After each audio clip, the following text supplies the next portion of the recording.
purity and positivity. அதுதான் Ramraj பட்டுவேட்டி. Join the team. Which values you and your thoughts? Hiring now. போன வாரம் வந்து ஒரு நியூஸ் வெளியாகுது, கேப்டனோட உடல்நிலையில் ஒரு பின்னடைவுன்னு. அது உண்மையிலே பல பேருக்கு ரொம்ப ஷாக்கிங்காக இருந்துச்சு. என்னென்னவோ பேச ஆரம்பிச்சுட்டாங்க.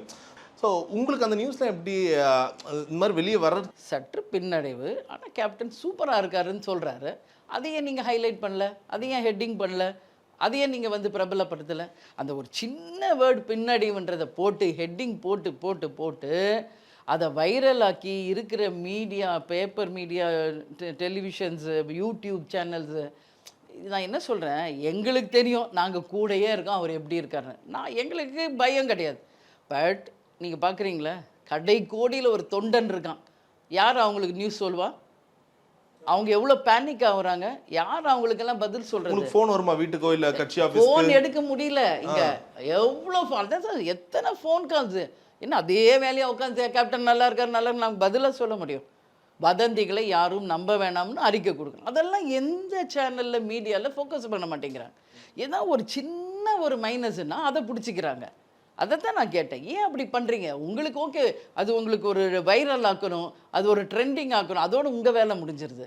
ஒரு ஃபேமிலி மெம்பர்ஸாக ஒரு கட்சியினுடைய தலைமையில் நாங்கள் இருந்து ஒரு கடைக்கோடியில் இருக்கிற ஒரு தொண்டனுக்கு நாங்கள் எப்படி பதில் சொல்கிறது? நாளைக்கு அவன் ஏதோ ஒரு எமோஷ்னலில் ஏதோ ஒன்று பண்ணிக்கிட்டான்னு வைங்க, யார் அதுக்கெல்லாம் பதில் சொல்கிறது? நான் என்ன சொல்கிறேன், இங்கே எப்பயும் 10 பேர் 20 பேர் இருக்காங்க. டவுட் இருக்கா? தலைமை கழக நம்பர் வாங்கிக்கங்க, கேளுங்க கேப்டனுக்கு என்னன்னு. நாங்கள் சொல்கிறோம் பதில். நீங்களா ஏதோ ஒன்று போடுறீங்க, அதுக்கெல்லாம் நாங்கள் எப்படி பொறுப்பாக முடியும்? அடுத்த லைன்லேயே அவர் சொல்லியிருக்கார், நீங்கள் அந்த பேட்டியில் பாருங்கள், நானும் பார்த்தேன். கேப்டன் சூப்பராக இருக்கார், கொஞ்சம் பின்னடைவு, இதை தான் அவர் சொல்கிறார். இப்போ முன்ன மாதிரி எகிரி எகிரி ஃபைட் பண்ண முடியுமா? இப்படி எங்களை ஹர்ட் பண்ணும் அதுன்றது யாருமே புரிஞ்சிக்க மாட்டேங்கிறாங்க. ஒரு legend, captain is a legend. இப்படி தப்பு தப்பாக அவர் மேலே தவறான ஒரு ப்ரொஜெக்ஷன் கொண்டு வந்து தான் இன்றைக்கி வந்து கேப்டனுடைய இவ்வளோ ஒரு டவுன்ஃபாலுக்கு காரணம் அதுதான் நான் உறுதியாக சொல்வேன். தப்பு அது. எங்ககிட்ட கேளுங்க, நாங்கள் இருக்கோம் சொல்கிறோன்றேன்னா. சில பேர் வந்து கேப்டன் ஒரு 2 வார்த்தை பேசியிருக்கலாமே, அந்த ஒரு குரலை கேட்கறதுக்கு எவ்வளோ நாள் ஆச்சுன்ற மாதிரி. ஸோ வீட்டில் பேசுவார்ல கண்டிப்பாக, சின்ன வேர்ட்ஸ் பேசுவேன். நான் வந்து அப்படியே ஃப்ளோவாக முன்ன மாதிரி அவரை மாதிரி ஒரு டைலாக் பேசுகிறவர் யாரும் கிடையாது. பட் அந்த அளவு இப்போ பேசுறதுலையும் நடப்பதிலும் சிரமம் இருக்கிறது என்பதை எங்களுடைய அத்தனை கட்சி மீட்டிலையும் மாவட்ட செயலாளர் எல்லா இடத்துலையும் நான் சொல்லிக்கிட்டு தான் இருக்கேன். முன்ன மாதிரி கிடையாது, கொஞ்சம் பேசுவதிலும் நடப்பதிலும் ப்ராப்ளம் இருக்குது. ஆனால் 100 வயசு நல்லா இருப்பார், நம்ம கூட இருந்து அவர் நம்மளை வழி நடத்துவார் என்று தெளிவாக நான் சொல்லிட்டு தான் இருக்கேன். எங்ககிட்ட பேசுவார், மார்னிங்கில் குட் மார்னிங், என்ன இன்னைக்கு பிரேக்ஃபாஸ்ட், சின்ன சின்ன வேர்ட்ஸ் பேசுவார். பட் அந்த ஃப்ளோ பேசணும்ல, அதில் தான் ப்ராப்ளம்ன்றது நான் ஓப்பனாக தானே சொல்கிறேன். ஏதோ ஒரு சின்ன நம்மளுக்கு பேட் டைம், கேப்டனுக்கு ஹெல்த் பாதிச்சிருச்சு, ஏஜ் ஒரு ஃபேக்டர். 30 வயசில் ஃபைட் பண்ண மாதிரி 30 வயசில் டைலாக் பேசுன மாதிரி இப்போ 71 வயசில் பண்ண முடியுமா? ஃபிசிக்கலாகவும் யோசிக்கணும், மென்டலாகவும் யோசிக்கணும். ஏதோ ஒன்று யார் மேலேயும் ஏதோ ஒன்று சொல்லிட்டு போகணுன்றது இருக்கக்கூடிய எல்லாருக்கும் அந்த பொறுப்பு இருக்குது. எஸ்பெஷலி மீடியாவுக்கு அந்த பொறுப்பு மிக மிக இருக்குது. தயவு செஞ்சு ஒரு லெஜெண்டை தப்பாக நீங்கள் ப்ரொஜெக்ட் பண்ணாதீங்க. ஸோ வீட்டில் வந்து அரசியலை தாண்டி வந்து கேப்டன் அவர்கள் உங்ககிட்ட கேட்கக்கூடிய விஷயங்கள், இல்லை திரைப்பட சம்பந்தமாக, இல்லை அவரோட நண்பர்கள் இவர் எப்படி இருக்கார், அதெல்லாம் சொல்லுவாரா, கேட்பாரா? அவருக்கு அந்த சினிமா மீதான மோகம். ஏன்னா ஒரு மிகப்பெரிய ஒரு நடிகர், தன் வாழ்க்கையை ஒரு நடிகராக தானே அவர் ஆரம்பித்தார்.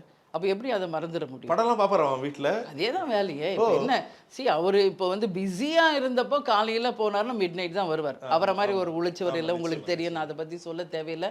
பட் இப்போ உடல்நிலை சரியில்லாதப்போ கொஞ்சம் இருப்போம், ஓய்வு நேரம் அதிகமாக அவருக்கு, எக்ஸசைஸ், யோகா பண்ணுறாரு, ஃபிசியோதெரப்பி எல்லாமே பண்ணுறாரு டெய்லி. எக்ஸ்ட்ரா அவருக்கு டைம் இருக்கும்போது டெய்லி ஏதாவது மூவி வாட்ச் பண்ணுவார், சீரியல்ஸ் பார்க்குறாரு, அவருக்கு பிடிச்ச காமெடி சாங் பார்ப்பார். எம்ஜிஆருடைய பாடல்கள் மிகவும் பிடிக்கும். அவர் வந்து மிட் நைட் ஷூட்டிங் முடிச்சு வந்தாலும் ஒரு படம் பார்க்காம படுக்க மாட்டார். அப்போவே நான் சொல்ல பீக்கில் இருந்தப்போ. ஆனால் அது இங்கிலீஷ் படமாக இருக்கும், ஆக்ஷன் படமாக இருக்கும். அந்த ஆக்ஷன் படத்தை பார்த்து தான் தன்னுடைய ஃபைட்ஸை எப்படி அடுத்த படத்துக்கு வரணுங்கிறதுல ஐடியா பண்ணுவார் கேப்டன். புரியுதுங்களா? ஸோ அவரை பொறுத்த வரைக்கும் டெய்லி ஒரு மூவியாவது பார்க்காம இருக்கவே மாட்டார், அன்னையிலேருந்து இன்னைக்கு வரைக்கும். எதனால சாப்பாடுக்கு இவ்வளோ முக்கியத்துவம்? ஏன் அப்படின்னா அவர் வந்து மானசீக குருவாக ஏற்றுக்கொண்டது புரட்சி தலைவர் எம்ஜிஆர். அவர் வந்து கஷ்டப்பட்டு எப்படி அந்த உணவுக்கு அவர் மரியாதை கொடுத்தாரோ அதுவும் கேப்டனுக்குள்ளே அப்படியே இறங்கிருச்சு. அவர் முதல்ல சினிமாக்குள்ளே வரும் பொழுது அவர் ஒரு புது நாயகன். அப்போது அவரை விட சீனியர் ஆர்டிஸ்டெல்லாம் வரும்போது இவரை தள்ளி விட்டுட்டு அவங்கக்கிட்ட போய் ஃபஸ்ட்டு ஃபுட் அவங்களுக்கு கொடுக்கறது, அந்த மாதிரி அவருக்கு ஏற்பட்ட காயங்கள். புரியுதுங்களா? அப்புறம் இவங்களுக்கெல்லாம் பொட்டலை சாப்பாடு கொடுக்குறது, மெயின் ஹீரோயின்னா மெயின் ஃபுட்டு கொடுக்குறது, இதெல்லாம் பார்க்குறாரு உட்காந்து. கடவுள் அருள் இருந்தால் நான் நாளைக்கு பீக்கில் வந்தால் அனைவருக்கும் சமமான உணவு அளிப்பேன் என்ற உறுதி அவர் மனசில் அதை ஏற்றுக்கிட்டார்.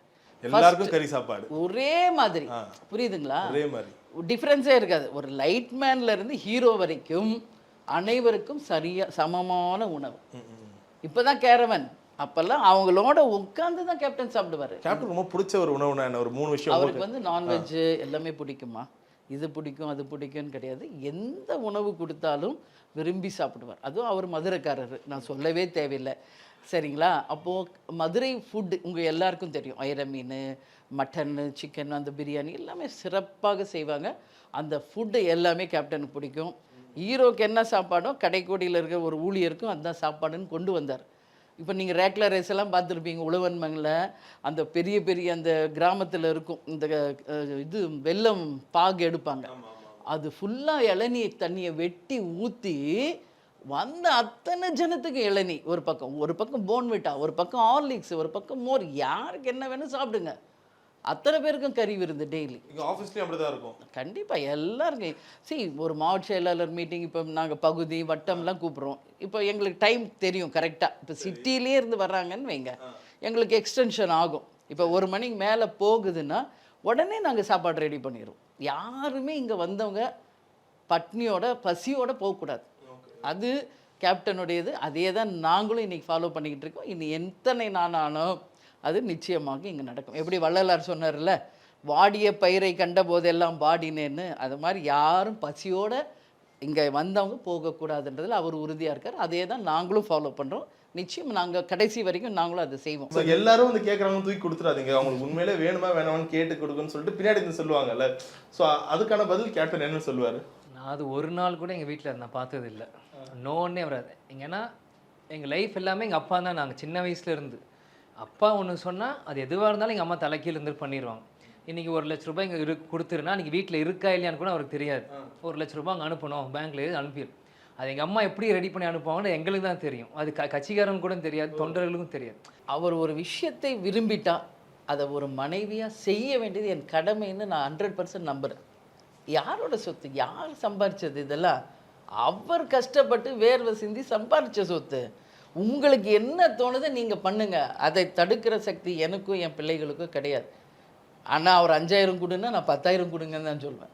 ஏன்னா ரியாலிட்டி அதுதான். எள்ளுன்னா எண்ணெயாக நிற்கணும். அவர் ஒரு விஷயத்தை விரும்பினால் அதை செய்து முடிப்பவள் தான் ஒரு உண்மையான மனைவியாக இருக்க முடியும். நீங்கள் இப்படி ஒரு நல்ல வாய்ப்பை தவற விட்டுட்டுமே, இல்லை காலம் இப்படி ஆக்கிடுச்சுன்ற ஒரு வருத்தம் உங்களுக்கு இருக்கா? தவற விட்டது கேப்டன் இல்லை, மக்கள் தான். புரியுதுங்களா? அந்த நல்ல வாய்ப்பை தவற விட்டது தமிழக மக்கள். 40 ஆண்டு காலம் அவருடைய உழைப்பு. அவர் என்ன சொல்லலை இந்த 40 வருஷத்தில் யோசிங்க. இன்றைக்கி நல்லா இருந்தால் அவர் தான் முதல்வர்னா அப்போ 40 வருஷம் அவர் சொன்னது எங்கே போச்சு? அவர் மக்களுக்கு செய்த உதவி எங்கே போச்சு? அவர் படங்கள் மூலம் அவர் சொன்ன நல்ல கருத்துக்கள் எங்கே போச்சு? ஊராக கிராமமாக அவர் போய் மக்களை சந்தித்தார், அது எங்காச்சு? எந்த ஒரு உதவினாலும் முதலாளாக நின்று செய்வார்ல. நேற்று சும்மா எல்லாம் போயிட்டுருக்கு. நம்ம சிவாஜி சாரோட டெத்து.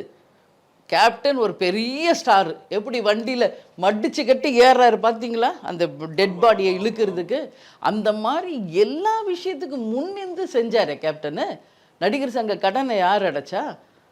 அப்போது அதெல்லாம் செய்த போது தவற விட்ட மக்கள் இன்னைக்கு எந்த நோக்கத்துக்காக இந்த கட்சியை கேப்டன் ஆரம்பிச்சாரு? Purity and positivity. அதுதான் Ramraj பட்டுவேட்டி. Join the team. Which values you and your thoughts? Hiring now.